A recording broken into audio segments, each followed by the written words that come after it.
Hello friends, welcome back to current affairs funda. और आज हम देखेंगे हमारे जो करंट अफेयर्स की जो सीरीज चल रही है हॉट टॉपिक्स या फिर आप कह सकते हैं बर्निंग टॉपिक्स में। वहाँ हम देखने वाले हैं G7 समिट। ओके, तो बेसिकली G7 समिट को अब बड़ा मतलब बोल दिया गया है कि ये पोस्टपोन कर दी गई है, ठीक है, टिल सितंबर। और यहाँ पे जो G7 है उसको अब बनाया जाएगा या G11। ओके, G11 करने की यहाँ पे प्रपोजल किया गया है, किसके द्वारा? डोनाल्ड ट्रंप के द्वारा, जो कि यूएस के प्रेसिडेंट है। So let's get started. सबसे पहले फ्रेंड्स, जो पीएम मोदी हैं हमारे देश के, जो प्राइम मिनिस्टर, उन्होंने एक्सेप्ट किया है डोनाल्ड ट्रंप का इनविटेशन, ठीक है, to expand G7 summit. Okay, और जो रशिया है, जहाँ पे रशिया को की इंक्लूजन की बात कही जा रही है, तो रशिया ये कह रहा है कि मतलब चाइना को क्यों आइसोलेट किया जा रहा है, या फिर वो क्वेश्चंस उठा रहा है, ठीक है, कि चाइना को अलग थलग रखने के लिए ही ये पर्टिकुलर पूरा G7 टू से G7-11 बनाया जा रहा है, कि चाइना को ग्लोबल फोरम या फिर जो इंटरनेशनल वर्ल्ड कह सकते हैं या इंटरनेशनल जो कम्युनिटी है वहाँ पे आइसोलेट करने के लिए ही ये पूरा समिट या पूरा जो ऑर्गेनाइजेशन है इसको स्थापित करने की बात कह रहे हैं। कौन? Mister Donald Trump. Okay, so let's get started. हम थोड़ी से पहले फैक्ट्स एंड फिगर्स देखेंगे, फिर आखिरी में हम समझेंगे पूरी पिक्चर क्या है, ठीक है, डिटेल्ड वे में।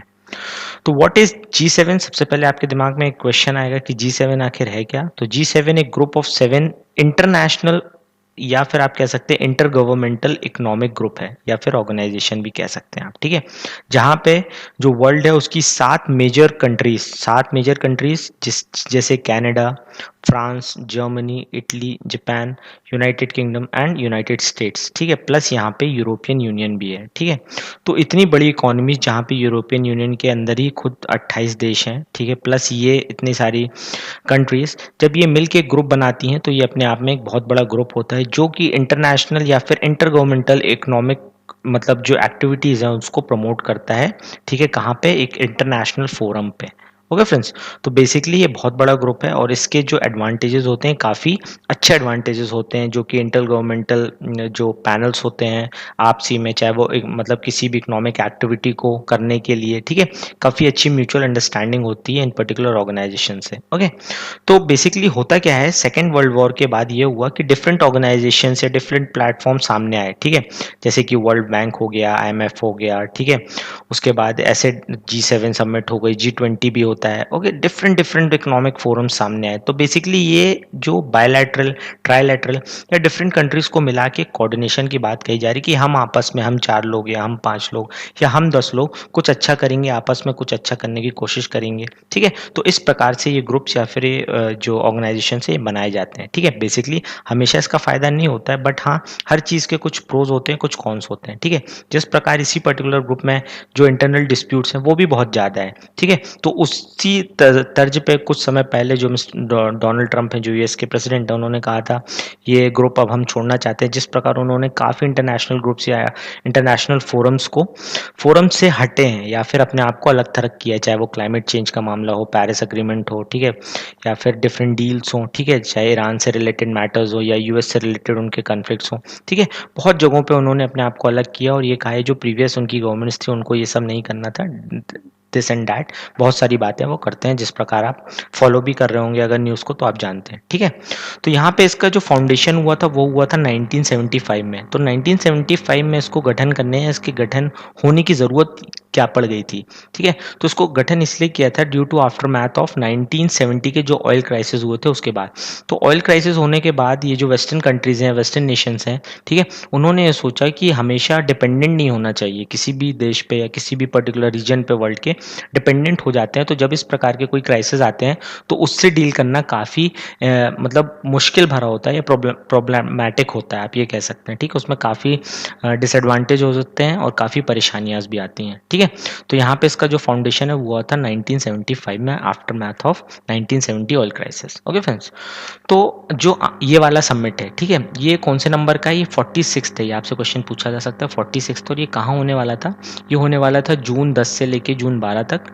कहाँ? कैंप डेविड, जो कैंप डेविड है, ठीक है, कहाँ पे? United states. Camp David United states में ये होने वाला था, बट इसको अब ड्यू टू दिस पैंडेमिक और कोरोना के कारण इसे पोस्टपोन कर दिया गया है, ठीक है, अंटिल सितंबर। तो सितंबर तक के लिए इसे पोस्टपोन कर दिया गया।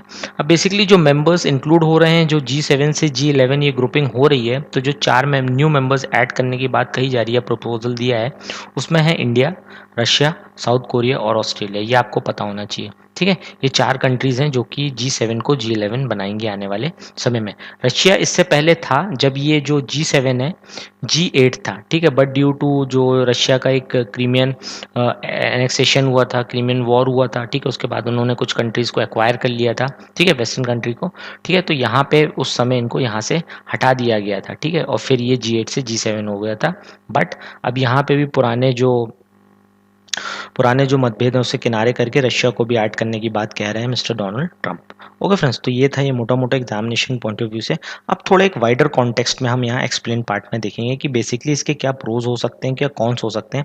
बेसिकली हम देखेंगे इंडिया के पर्सपेक्टिव में, ठीक है, कि यहाँ से इंडिया को क्या फायदे हो सकते हैं और क्या नुकसान हो सकते हैं। ठीक है, अब हम अगर बात करें तो ये इस पर्टिकुलर ग्रुपिंग को जो G7 G11 होने वाला है आने वाले समय में, तो आप इससे देखें तो यहाँ पे बेसिकली जो पूरी रणनीति है वो चाइना को आइसोलेट करने की बात कही जा रही है या अलग थलग करने की बात कही जा रही है। ड्यू टू दो चाइना एग्रेसिवली ट्रीट कर रहा है अपने नेबरिंग कंट्रीज को, या फिर साउथ चाइना सी में देख लीजिए, या डिफरेंट हांगकांग में देख लीजिए, ठीक है, ताइवान, फिर इंडिया से उनके बॉर्डर इश्यूज।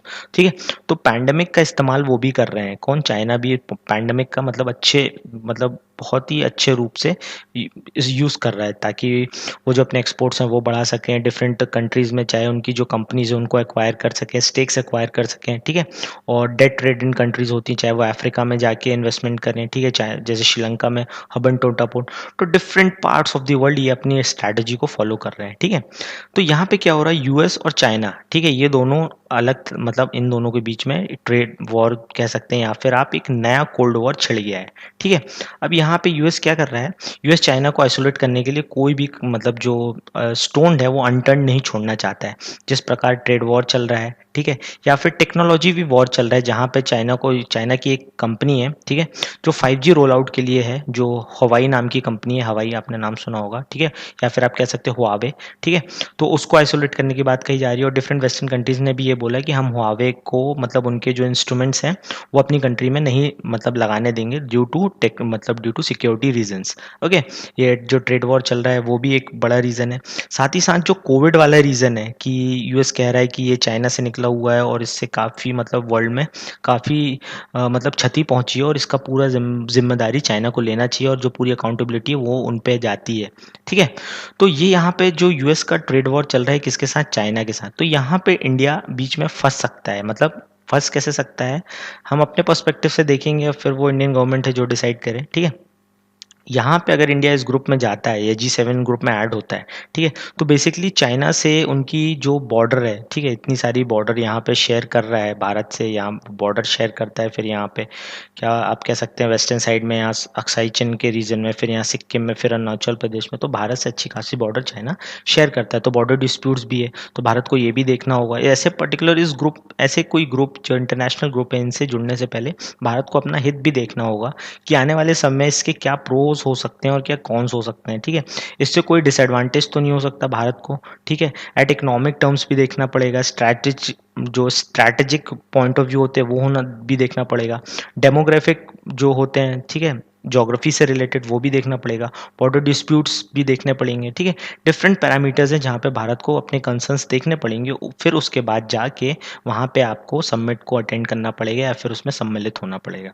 ठीक है, बेसिकली ये ग्रुप जो बनने वाला है G7 से G11, इसकी पिक्चर उतनी क्लियर नहीं है, या फिर इससे क्या एडवांटेजेस हो सकते हैं भारत को, क्या डिसएडवांटेजेस हो सकते हैं, ये उतने क्लियर नहीं है। लेकिन फिर भी यहाँ पे मोदी जी ने ये कहा है कि हाँ मतलब हम वहाँ पे पार्ट लेंगे, हम जाएंगे। ठीक है, इसका एक रीज़न और है कि जब भी किसी नए मेंबर को ऐड किया जाता है तो जो डिफरेंट नेशंस है, अलग अलग और नेशंस, अभी तो सिर्फ यूएस ने कहा है, जो बाकी नेशंस है जैसे कनाडा हो गया, इटली हो गया, जर्मनी, फ्रांस, इनसे भी अप्रूवल लेना पड़ेगा कि उस पर्टिकुलर कंट्री को ऐड कराना चाहते हैं, तो अगर उन्हें ऐड करा सकते हैं या नहीं करा सकते। ठीक है, ये डिफरेंट मैकेनिज्म्स होते हैं, तब जाके कोई भी कंट्री यहाँ पे ऐड होती है।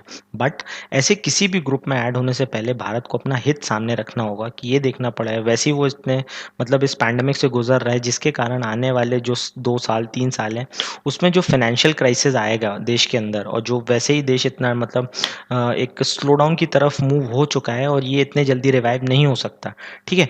तो भारत को यहाँ पे भी देखना होगा कि ये भी यहाँ पे एक बहुत बड़ा मतलब कंसर्न है। साथ ही साथ अगर कोई वॉर या फिर कन्फ्लिक्ट की सिचुएशन होती है चाइना से, तो वो कैसे डील करेंगे, ठीक है। और साथ ही साथ अपने जो इकोनॉमिक जो एक पटरी है, ठीक है, उसको भी रिवाइव करना पड़ेगा, ड्यू टू इन्वेस्टमेंट्स लाने पड़ेंगे, ठीक है। अब बेसिकली चाइना भी बहुत बड़ा इन्वेस्टमेंट हब है, तो वो भारत में काफ़ी निवेश करता है स्टार्टअप्स में, ठीक है। तो ये भी एक कंसर्न होना चाहिए भारत के दिमाग में। साथ ही साथ वो अपने पड़ोसी या फिर अपने नेबर्स से आप मतलब ज़्यादा मतलब वो उसको तंग करके या फिर उन उसके लिए ज़्यादा परेशानियाँ क्रिएट करके आगे नहीं बढ़ सकते, ठीक है। ये भी एक कंसर्न है, बट हाँ, दूसरी तरफ नेबर्स को भी ऐसा सोचना चाहिए कि हम भी आखिर मतलब चाइना के नेबर्स ही हैं, ठीक है। मैं यहाँ पे सिर्फ प्रोज और कॉन्स की बात कर रहा हूँ, मैं यहाँ ब्लेम नहीं कर रहा हूँ इंडिया को कि इनको नहीं करना चाहिए या करना चाहिए, ठीक है। हम सिर्फ दोनों पहलू चेक कर रहे हैं यहाँ पे कि इससे क्या हो सकता है, क्या नहीं हो सकता, ठीक है। और बेसिकली ऐसी कोई क्लियर गाइडलाइंस नहीं दी गई है इस पर्टिकुलर समिट के रिगार्डिंग कि आने वाले समय में अगर भारत को यहाँ पे सम्मिलित किया जाता है तो उससे भारत को क्या मतलब प्रॉफिट्स हो सकते हैं या फिर उससे भारत को क्या मतलब एडवांटेज होगा, ठीक है।